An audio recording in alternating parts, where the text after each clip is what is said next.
Okay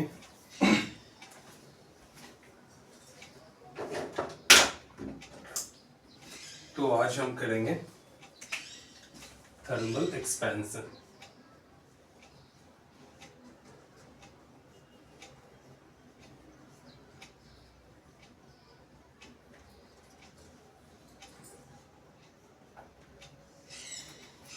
in solid. Okay, तो सबसे पहले थर्मल एक्सपेंशन होती क्या है? एक ऑब्जेक्ट ले लो, ठीक है। हम ऑब्जेक्ट जो है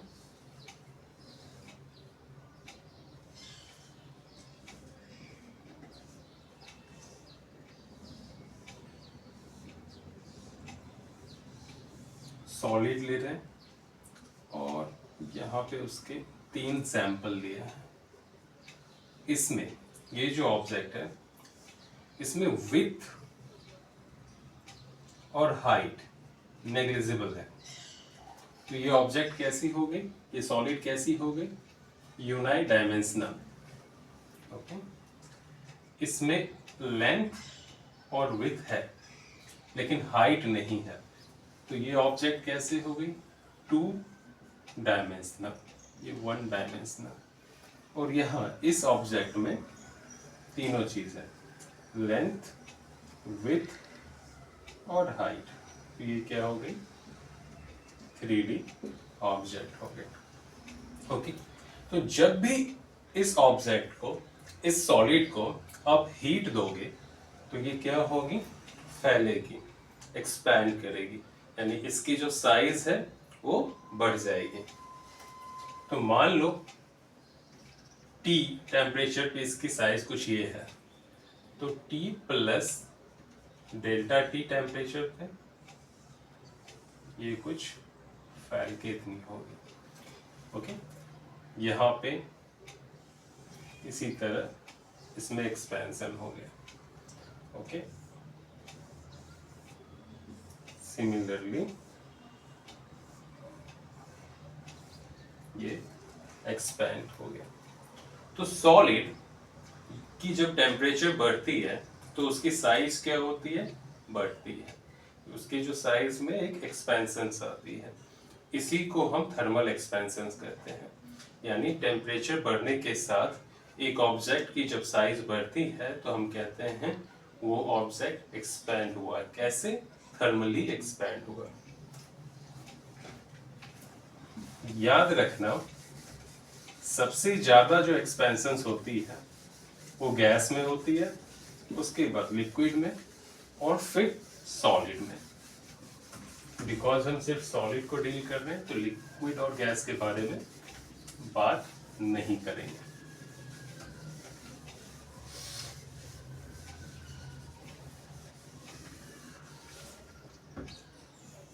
अभी हम एक यूनिडायमेंशनल सॉलिड लेते हैं, कुछ इस तरह।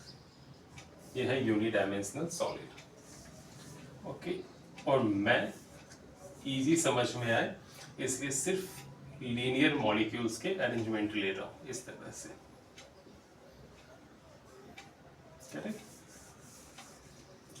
तो जो सॉलिड के मॉलिक्यूल्स होते हैं मोर और लेस वो अपनी जगह पे क्या करते हैं? जिगल करते हैं, वाइब्रेट करते हैं, ऑसिलेट करते हैं।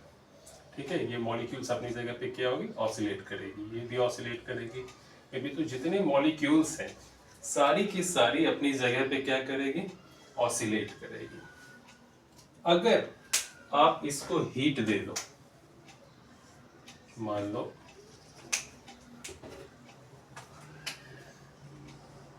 यहां से आपने इसको हीट दे दिया, ठीक है, तो हीट कहाँ जाएगी? यहाँ। और हमने कल ही पढ़ा था जो हीट है जब एक ऑब्जेक्ट में जाती है तो उसके इंटरनल एनर्जी में कन्वर्ट हो जाती है।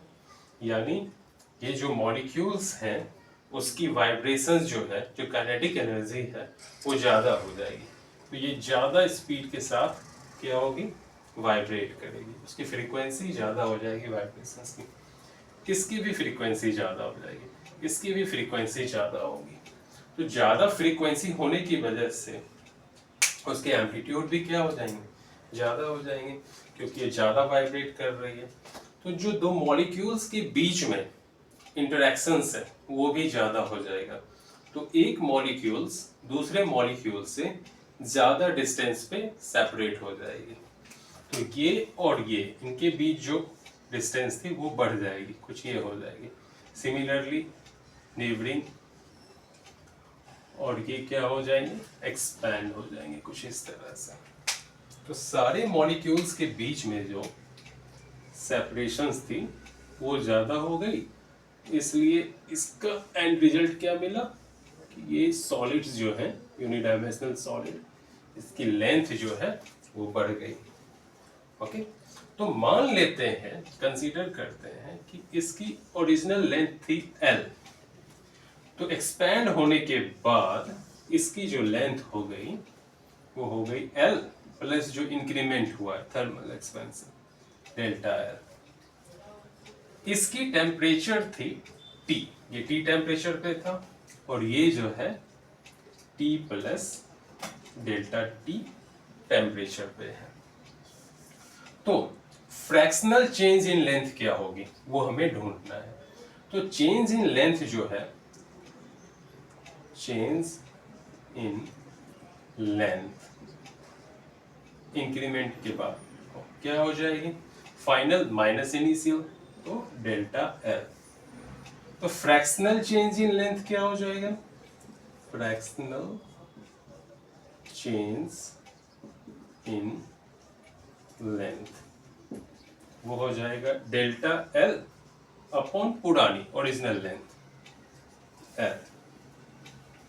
ओके, अब ये जो चेंज इन लेंथ है वो किसके ऊपर डिपेंड कर रहा है, चेंज इन टेम्परेचर के ऊपर। तो चेंज इन टेम्परेचर कितनी है,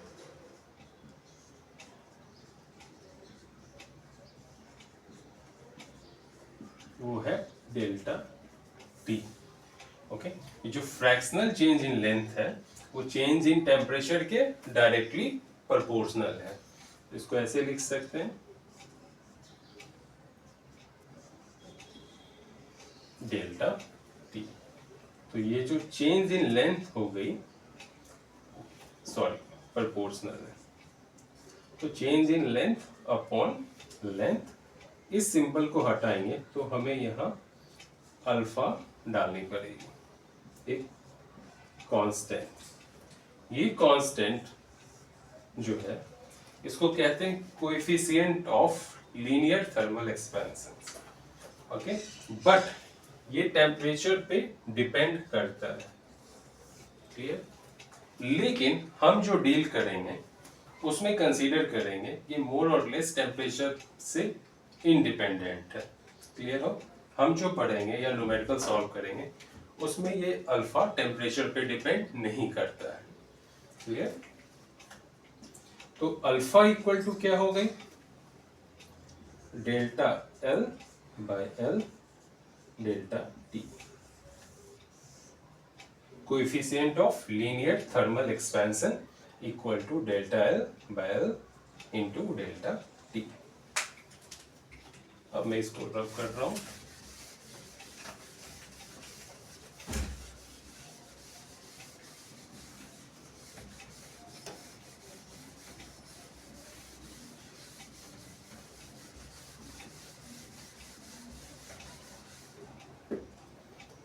फिर से आते हैं वहीं पे। तो fractional change in length equal to क्या आते हैं, अल्फा डेल्टा T। तो अभी डेल्टा L इक्वल टू क्या हो जाएगा, L alpha delta T। Okay, simpler formula में कन्वर्ट करना है तो इसको हम लिखेंगे L final, final length minus initial length equal to ये L initial alpha T final minus T initial. Okay, तो यहाँ पे L फाइनल इक्वल टू हो जाएगी L इनिशियल, इसको इस साइड लेके जाएंगे, plus L initial alpha TF minus TF। तो L फाइनल लेंथ जो होगी, इनिशियल को कॉमन ले लो तो 1 plus alpha T final minus T initial. इस फॉर्म में भी लिखा हुआ हो सकता है फॉर्मूला ऐसे भी लिखा हुआ हो सकता है। इसको L कंसीडर कर सकते हैं, L इनिशियल को L नॉट करेंगे, इसको 1 प्लस अल्फा, इसको डेल्टा टी भी लिख सकते हैं या टी माइनस टी नॉट भी लिख सकते हैं। ठीक है, तो डिफरेंट बुक डिफरेंट लिखती है, हम लोग ऐसे ही लिखते हैं, ये ज़्यादा इजी है टू रिमेम्बर। ओके, या अगर आप चाहो तो इसको ऐसा लिख सकते हो, L final L initial 1 plus alpha delta T. तो ये याद रखना है। ओके, मैं यहाँ पे लिख देता हूँ L final equal to L initial 1 plus alpha delta T.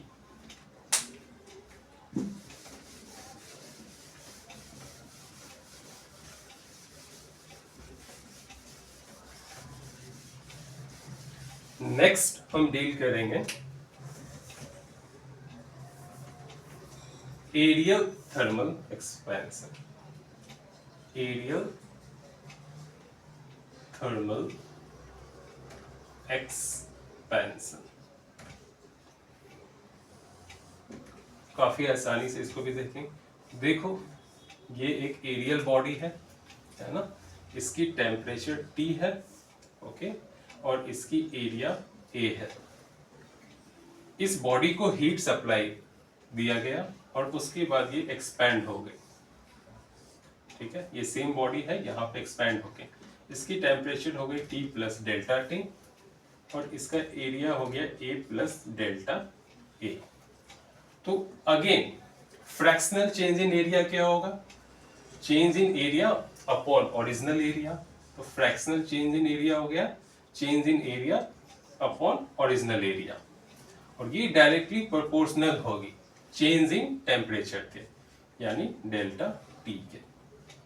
तो यहाँ पे fractional change in area equal to, again हमें एक कांस्टेंट डालना पड़ेगा इस सिंबल को रिमूव करने के लिए, और वो हो जाएगी बीटा। क्लियर हो गया? तो यहां हो जाएगा delta A equal to beta delta T, और यहां हो जाएगा ए। तो again final area minus initial area, ये हो गई, ए को इनिशियल एरिया बोलते हैं तो A I beta T final minus T initial लिख सकते हैं। तो final area equal to A I plus A I beta T F minus T I. तो फाइनल एरिया जो होगी, इनिशियल एरिया बाहर लेंगे 1 प्लस बीटा, और ये हो जाएगी डेल्टा टी। तो देखो हमें ए एफ क्या मिल गया, ए I 1 plus beta delta T. तीनों कोएफिशिएंट ऑफ एक्सपेंशन, यहाँ कोएफिशिएंट ऑफ बीटा क्या है, कोएफिशिएंट ऑफ एरियल एक्सपेंशन, बाद में मैं लिखूंगा तीनों की डायमेंशंस वगैरह। ओके, अभी बस इतना समझ के रखना है। फिर हम आएंगे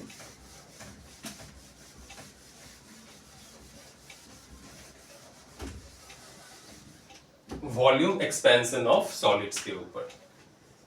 तो अभी है वॉल्यूम एक्सपेंशन ऑफ सॉलिड्स। तो मान लो यहां एक क्यूब है, ठीक है, इसकी वॉल्यूम V है, टेम्परेचर T है। सिमिलर करना है, यहां सेम क्यूब थे लेकिन इसकी temperature delta plus T plus delta T है और volume V plus delta V है। सारा अप्रोच सेम लेंगे, ठीक है, जैसे पहले किया था। तो यहाँ क्या हो जाएगा, V final equal to v initial plus into 1 plus gamma delta T. तो ये गामा क्या है? Coefficient of volume expansion. Okay, gamma को क्या बोलते हैं? Coefficient of volume expansion. तीनों की एसआई यूनिट जो होगी वो सेम होगी, यानी पर डिग्री केल्विन। इसकी क्या हो जाएगी? पर डिग्री केल्विन, मतलब केल्विन इनवर्स। इसकी भी क्या हो जाएगी? केल्विन इनवर्स, और इसकी भी केल्विन इनवर्स। टेम्परेचर की केल्विन होती है, करेक्ट। वॉल्यूम पता ही है आपको, मीटर क्यूब। तो मैं इसको भी रब कर रहा हूं और यहां लिख दे रहा हूं V F equal to V I 1 plus gamma delta T. इसको रब करते हैं। अब हम स्टडी करेंगे अल्फा, बीटा और गामा में क्या रिलेशंस है। पहले हम अल्फा बीटा को देखेंगे, फिर अल्फा गामा को देखेंगे, और फिर तीनों को रिलेट कर लेंगे। तो आज हम सिर्फ अल्फा बीटा को देखेंगे, ठीक है। जैसे अल्फा बीटा को निकालेंगे उसी तरह अल्फा गामा को भी निकालेंगे। तो देखो, एक स्क्वायर ले लो, ठीक है। ये जो स्क्वायर है ये टेम्परेचर टी पे है, और इसकी एरिया क्या है? ए। इस स्क्वायर की लेंथ जो है मान लो एल है। सेम स्क्वायर अब temperature T plus delta T पे आ गई, तो इसकी एरिया ए प्लस डेल्टा ए हो गई, और इसकी length L plus delta L हो गई। ओके, तो लीनियर एक्सपेंशन से हम जानते हैं लेंथ में क्या रिलेशंस बनेगा, ये वाला L F equal to L I 1 plus alpha delta T. Clear हो? एरिया में क्या रिलेशंस बनेगा? A F equal to A I 1 plus beta delta T, है ना। तो a प्लस डेल्टा ए ही क्या है? ए एफ है, और ए आई है। क्लियर हो गया? t पता ही है और डेल्टा t पता ही है। तो अभी ये है ए आई। ध्यान देना, स्क्वायर का एरिया हमें पता है क्या होता है? Side square. तो अगर हम इक्वेशन 1 का स्क्वायर कर दें तो क्या होगा? देखो, L F square equal to L I 1 plus alpha delta T, इसका होल स्क्वायर हो जाएगा। एल एफ स्क्वायर क्या हो जाएगा? ए एफ का होल स्क्वायर, यानी ये पूरी जो लेंथ है वो कितनी है? एल एफ है।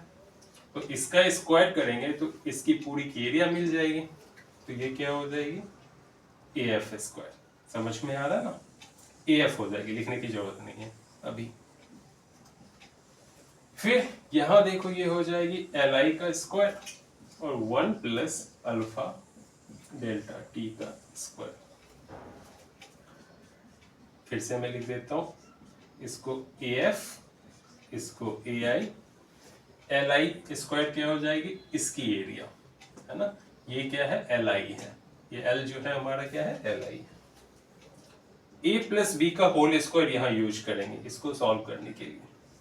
तो A square plus 2 alpha delta T plus alpha square delta T square. एक चीज ध्यान में रखना है, ये वाली पार्ट की जो वैल्यू है बहुत छोटी है। डेल्टा टी बहुत छोटी है, और कोएफिशिएंट ऑफ लीनियर एक्सपेंशन जो है बहुत छोटी वैल्यू होती है। छोटी वैल्यू का स्क्वायर करोगे और भी छोटा होगा, यहाँ भी छोटी वैल्यू है, इसका स्क्वायर करेंगे और भी छोटा होगा। अब बहुत छोटी दो वैल्यू आ गई है, अल्फा स्क्वायर और डेल्टा टी स्क्वायर, उसको मल्टीप्लाई करोगे तो और भी छोटा आएगा। तो अल्टीमेटली आप इसको क्या कंसीडर कर सकते हो? कुछ भी नहीं, मतलब नेग्लेक्ट कर दो उसको। तो क्या आ जाएगी? A F equal to A I 1 plus 2 alpha delta T, है ना। ये हो गई इक्वेशंस थर्ड। क्लियर? अब इक्वेशन 2 और इक्वेशन 3 को देखो। यहाँ AF है, यहाँ AF है, यहाँ ओके। तो LHS दोनों के क्या है? बराबर हैं। जब LHS दोनों के बराबर हैं तो RHS वाली पार्ट भी दोनों की क्या होगी? बराबर होगी। तो 2 और 3 से आप इसकी RHS पहले लिखो, AI 1 plus beta delta T, और फिर इसकी RHS लिखो, AI 1 plus 2 alpha delta T. Correct? तो ये और ये कैंसिल हो गई, तो मैं इसको रब कर देता हूं। फिर यहां 1 है और यहां 1 है, तो ये और ये भी कैंसिल हो जाएंगे। डेल्टा टी और डेल्टा टी भी कैंसिल हो जाएगी। तो बीटा इक्वल टू 2 अल्फा आ गई। तो हमें रिलेशंस क्या मिल गया? बीटा और अल्फा के बीच में alpha by beta equal to 1/2, यानी alpha is to beta equal to 1:2। यहां लिख देता हूं, alpha is to beta equal to 1:2। यानी हमने रिलेशन फाइंड आउट कर लिया है कोएफिशिएंट ऑफ लीनियर एक्सपेंशन और कोएफिशिएंट ऑफ एरियल एक्सपेंशन के बीच में। अब हम कोएफिशिएंट ऑफ लीनियर एक्सपेंशन और कोएफिशिएंट ऑफ वॉल्यूम एक्सपेंशन के बीच में रिलेशन फाइंड आउट करेंगे। देखते हैं कैसे करेंगे।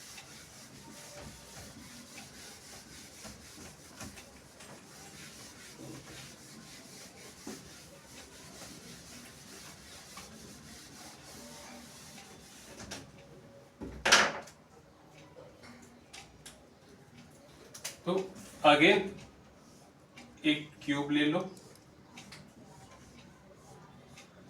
क्यूब की सारी लेंथ सेम होती है, तो इनिशियल लेंथ L होगी, इसकी वॉल्यूम V होगी, टेम्परेचर T होगी। ठीक है, जब ये एक्सपैंड कर जाएगा तो लेंथ इसकी L plus delta L final length, volume V plus delta V, temperature T plus delta T। तो ये V क्या है? Initial volume. ये T क्या है? Initial temperature. ये लेंथ क्या है? Initial length. यहाँ ये final length, final volume, final temperature. Okay, तो LF, VF, TF, LI, VI, TI का यूजुअल मीनिंग आपको पता लग गया।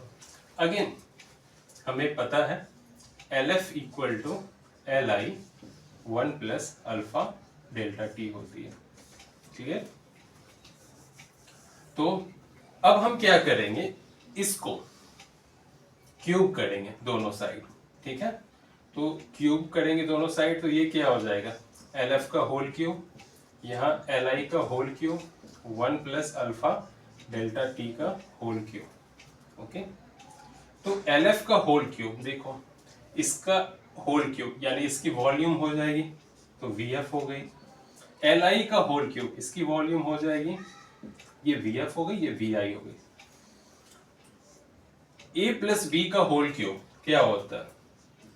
A cube plus B cube यानी अल्फा क्यूब डेल्टा T का cube plus 3AB square alpha delta T का square plus 3A square B। Correct? फिर से इसको लिख लें, VF इक्वल टू VI, यहाँ 1 हो गया, यहाँ alpha cube delta T cube plus 3 alpha delta T का square plus 3 alpha square delta T। Okay, इसको हम ले लेते हैं equations 2। Coefficient of volume expansion वाली फॉर्मूला जो हमें मिल रही है, ये इसको लिखेंगे यहाँ पे, VF equal to VI 1 plus gamma delta T। ये हो गई इक्वेशंस 3। तो 2 और 3 को हमें कंपेयर करना। देखो LHS सेम है, तो RHS भी क्या होगा, सेम होगा।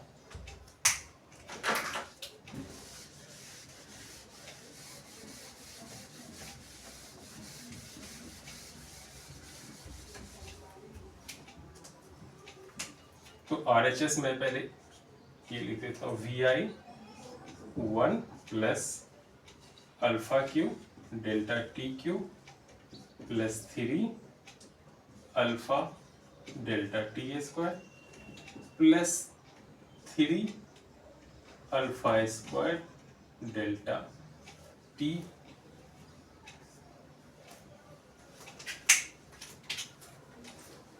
इक्वल टू, यहाँ पे हो जाएगा VI 1 प्लस गामा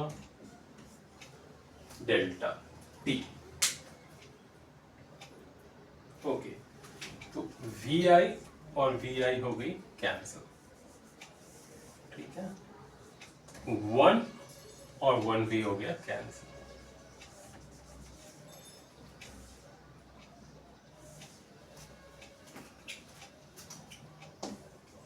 यहाँ बचा गामा डेल्टा टी।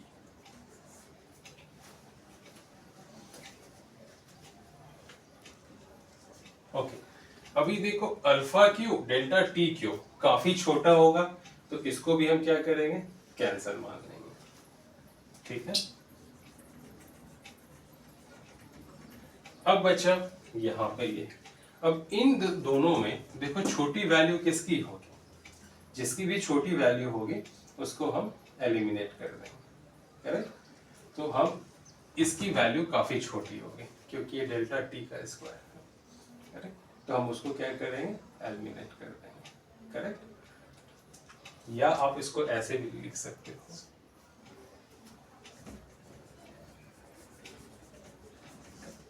अभी हमारे पास, मैंने ये अल्फा स्क्वायर कहीं मिस किया है, मिस्टेक किया, ओके, ये चेक कर लेना। तो यहाँ डेल्टा टी और ये भी डेल्टा टी रिमूव हो जाएगी। बेसिकली हमारा आ रहा gamma equal to 3 alpha square, लेकिन आना कितना चाहिए, 3 अल्फा। तो कैलकुलेशंस में A Q plus B Q plus 3a 1 है, alpha square delta T 3ab square, अभी सही है। और फिर 3a स्क्वायर बी, यानी हाँ यहाँ 1 स्क्वायर अल्फा डेल्टा टी होगी, ये ठीक कर लेना। तो हमारा जो गामा हो जाएगी वो हो जाएगी 3 टाइम्स अल्फा। मैं फिर से कर देता हूँ इसको, यहाँ से इन दोनों को ना कंफ्यूजन ना रहे। देखो ये 1 का क्यूब होगा 1 ही होगा, ये B cube alpha cube delta T का cube A cube plus B cube हो गई। यहाँ 3a बी स्क्वायर, तो 3 into 1 alpha square delta T square, यहाँ 3 ए स्क्वायर बी, यानी 3 इंटू 1 का square into alpha delta T. अब इन दोनों को हमें क्या करना है, कंपेयर करना है। यहीं पे आप नेग्लेक्ट कर लो तो बाद में प्रॉब्लम और इजी हो जाएगी। ये बहुत छोटी है तो इग्नोर हो जाएगी, ये भी बहुत छोटी है इग्नोर हो जाएगी, ठीक है। तो रेलेवेंट टर्म्स क्या है, ये दोनों और ये दोनों, क्लियर। अब इनको कंपेयर करो, यहाँ वी आई है, यहाँ वी आई है, यहाँ वी एफ है, यहाँ वी एफ है, यहाँ 1 है, यहाँ 1 है, और आपने इसको और इसको हटा ही दिया है, क्लियर है। तो ये जो गामा डेल्टा टी है वो इसके बराबर हो जाएगा, क्लियर है। तो यहाँ गामा डेल्टा टी बराबर हो जाएगा किसके, इसके। तो क्या हो जाएगा, gamma delta T equal to 3 into 1 का square alpha delta T cancel, तो गामा इक्वल टू 3 अल्फा, ठीक है। तो alpha is to gamma equal to 1:3 आ गई, alpha is to gamma equal to 1:3 आ गई।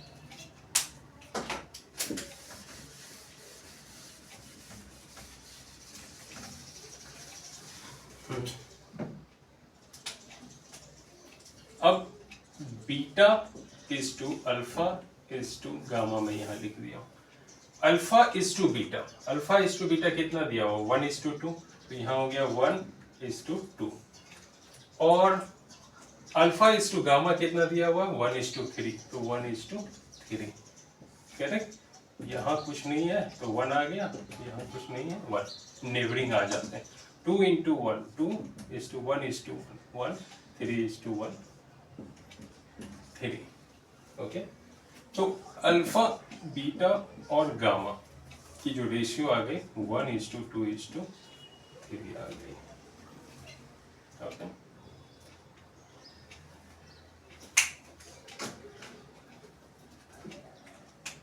यही रिलेशंस है। वैसे अगर आप देखो alpha by beta equal to 1/2 आया है और alpha by gamma equal to 1/3 आया है।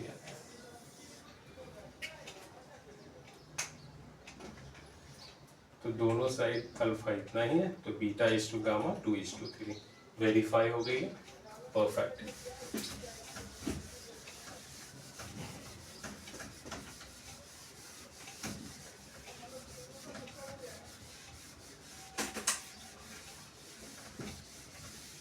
तो एक बार मैं समराइज कर देता हूँ सारा फॉर्मूला। तो लीनियर एक्सपेंशंस के लिए जो फॉर्मूला है वो LF equal to LI bracket 1 plus alpha delta T. Areal expansions के लिए AI 1 plus beta delta T. Volume expansions के लिए VI 1 plus gamma delta T. और 4 अल्फा बीटा और गामा में जो रिलेशन है वो 1:2:3 है।